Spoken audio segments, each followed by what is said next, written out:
정서가 안정된 아이는요, 행복이나 슬픔, 두려움 이런 다양한 감정을 또 자연스럽게 표현할 줄도 아는데, 적어도 아이도 자신의 마음을 끝까지 들여다본 경험이 있어야 자신의 감정을 신뢰할 수가 있습니다. 이렇게 부정적인 감정을 느낄 때 자꾸 혼을 내는 일이 너무 잦다 보면요, 아이는 키웁니다. 너무 착한 아이로 키우려고 하지 마세요 라는 주제로 이야기를 해보려고 합니다.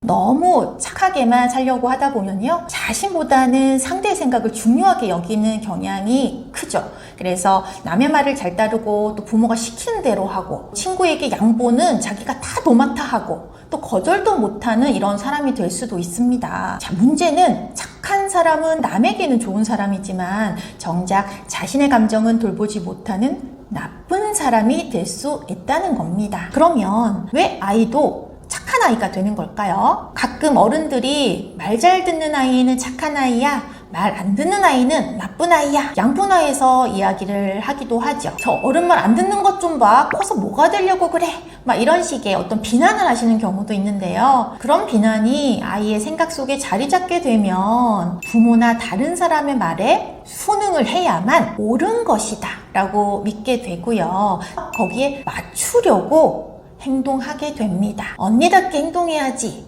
참는 게 오빠지, 이렇게 지나친 책임감을 부여하는 경우도 마찬가지입니다. 예전에 탤런트 소희연 씨가 한 방송에 나오셔서 큰아이 상담을 하셨는데, 아이가 착한 아이 콤플렉스인지 점검해 볼 필요가 있다라는 말을 듣고는 막 눈물을 흘리시더라고요. 본인도 어린 시절에 착한 아이로 살려고 노력했던 것 같다라고 하면서 이런 말을 하셨습니다.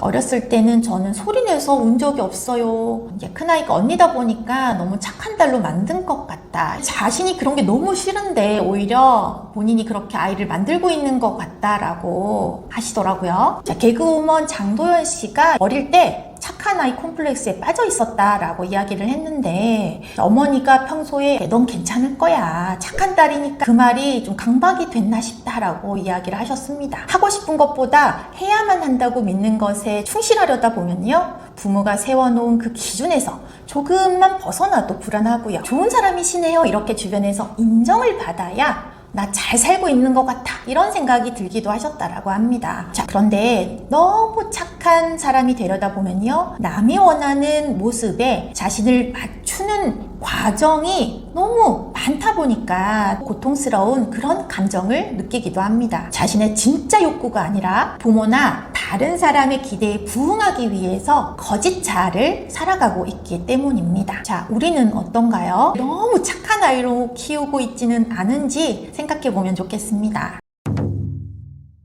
가장 중요한 방법 중에 하나가 바로 감정 표현을 잘 할 수 있게 도와주는 거라고 생각합니다. 정서가 안정된 아이는요, 행복이나 슬픔, 두려움 이런 다양한 감정을 또 자연스럽게 표현할 줄도 아는데, 제가 예전에 그런 아이를 본 적이 있는데, 그 부모님하고 이야기를 하다 보니까 잘못된 행동에 대해서는 하면 안 된다라는 것을 알려주시면서도 화가 나요, 속상해요 이렇게 또 감정 표현을 할 때는 왜 그런 감정을 느끼게 됐는지 귀를 기울이고 잘 들어주셨다라고 하더라고요.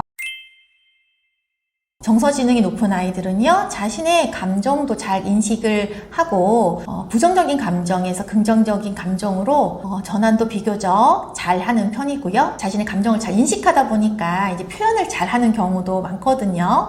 그런데 사실 감정 표현이라는 것은 아이가 이제 느낀 것을 밖으로 끄집어낼 수 있도록 구체적으로 어떤 감정인지를 말로 가르쳐 주시거나 대화를 통해서 배울 수 있게 해주거나 알려주시는 것이 중요합니다. 자, 잘못을 했을 때는 잘못된 행동을 고쳐주면서도 아이의 감정은 이렇게 수용해 주시는 균형 있는 부모님의 태도가 있을 때 정서가 안정되고 정서지능이 높은 아이로 자랄 수 있거든요. 아버지 얘기를 들어봤더니요, 딸이 울면은 막 등을 토닥토닥 해주시면서 실컷 울게 기다려 주신다라고 하더라고요. 실컷 울고 나서 아빠를 탁 바라보면 그래 이제 다 울었어? 라고 하시면서 이렇게 탁 안아주신다라고 합니다.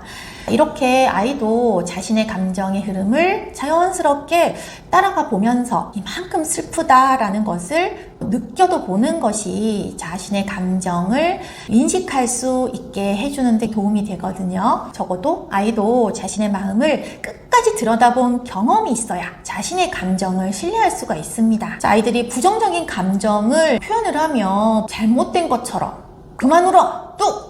왜 너 화를 내는 거야? 막 이렇게 부정적인 감정을 느낄 때 자꾸 혼을 내는 일이 너무 잦다 보면요. 아이는 내가 표현하는 이 감정, 내가 느끼는 이 감정이 잘못된 것이구나 라고 생각을 하면서 자신의 감정을 신뢰하기 어렵거든요. 자신의 감정을 신뢰하지 못하면 표현하기도 힘들겠죠. 아이가 자신의 감정을 표현하면 인정해주고 수용해주고 하면서 아이가 자신의 감정을 아끼고 사랑할 수 있게 도와주시면 좋겠습니다. 그래야 감정을 건강하게 표현할 수도 있습니다. 착하기만 한 사람보다 할 말은 할 줄도 아는 당당함이 있는 아이가 마음도 더 건강합니다. 우리 아이는 어떤가요? 아이가 자신의 감정을 믿지 못하고 너무 억누르고 있고 자신의 생각과 행동을 남의 기준에 맞추려고 하는 너무 착한 아이는 아닌지 생각해 보면서 건강하게 감정을 표현할 수 있게 도와주시면 좋겠습니다. 국회수천